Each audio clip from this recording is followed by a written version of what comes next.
오늘도 외국인 수급에 발목이 잡혀 있습니다. 아니면 더 갔을 텐데 약간 이런 아쉬움이 남죠. 그러면 수급 분석해 보겠습니다. 메리츠증권의 황혜수 차장입니다. 안녕하세요. 네, 안녕하세요. 네, 오늘장 수급 어떻게 보고 계세요?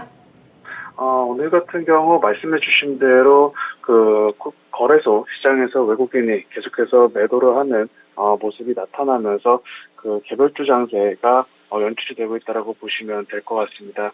오늘 같은 경우 전일 미국 시장 같은 경우 어떤 우크라이나와 러시아에 대한 평화협상 기대감이 확산이 되고, 이에 따라 유가가 급락하면서 주식시장이 상승하는 모습을 보여줬는데, 국내 시장 같은 경우는 계속해서 나타나는 어떤 엔화가 약세가 지속되는 모습이 연출이 되면서 수출 관련 기업들, 국내 대부분 업체들이 수출업체다라고 보셔도 무방한데요. 수출업체들의 어떤 이익 상단이 막힐 수도 있다라는 우려감이 나타나면서 지수 상승에 약간은 정체되고 있는 모습이다라고 보시면 될 것 같고, 이에 따른 어떤 개별 섹터와 개별 종목 양세가 계속해서 이어지고 있는 모습이다라고 보시면 될 것 같습니다.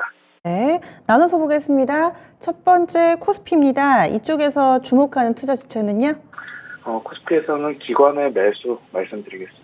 기관의 매수, 오늘 외국인이 파는데 기관 쪽 금융 투자에서 오늘 많이 들어옵니다. 1,600억 정도고요. 나머지 투자 주체들은 사실은 팝니다. 그래서 전체적인 기관의 매수가 1,300억 정도 되는데요.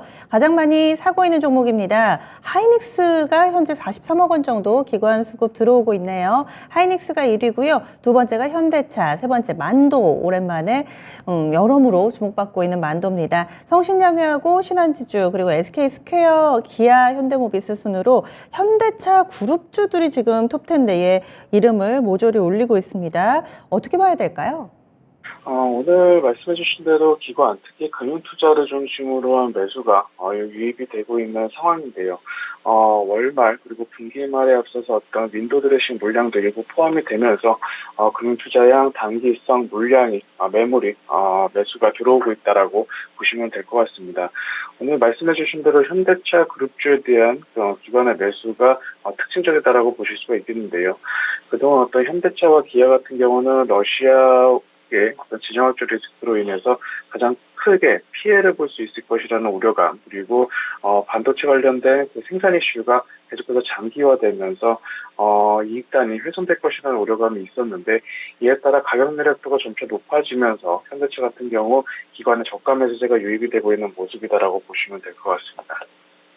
코스닥 넘어가겠습니다. 이쪽에서는 어느 리스트를 볼까요? 코스닥에서는 외국인의 매수 말씀드리겠습니다. 네. 코스닥에서는 외국인이 사고 있죠. 634억 원 정도의 매수 우위고요. 또 기관도 사서 현재 코스피보다 코스닥의 분위기가 조금 더 나은 흐름입니다. 오늘 장에서 외국인이 가장 많이 사고 있는 종목이 2차전지 소재 쪽 맞네요. LNF가 지금 128억 원이나 들어오고 있습니다. 이 종목은 기관이 또 3월 15일부터 계속 사네요. 보름째 사고 있는 LNF 주가 움직임 오늘 5%나 오름세 나타내고 있고요.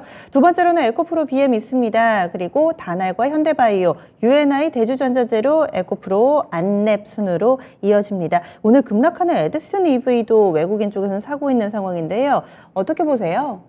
오늘 코스닥 시장에서 외국인은 개별 섹터, 특히 전기차 2차 소재 배터리, 전기차 배터리 소재 업종에 대해서 매수하고 있는 것이 특징적이다라고 보실 수가 있겠는데요. 전일 테슬라가 어떤 주식 분할을 통해서 다시 한 큰 폭으로 상승한 모습을 보여줬고, 이제는 전기차 시장에서의 어떤 테슬라가 지위를 확고히 하는 모습 역시 나타나면서 관련된 종목들로 수급이 쏠리는 현상이 오늘 같은 경우 나타나고 있다고 보시면 될 것 같습니다.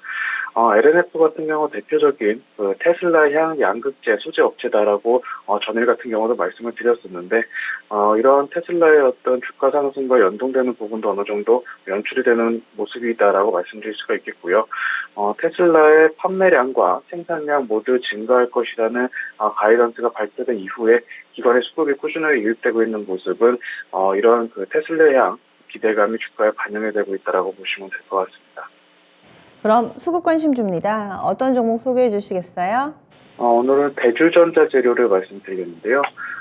대주전자재 같은 경우는 그 2차 전지, 음극재에 대해서 독보적인 기술력을 가지고 있는 업체입니다.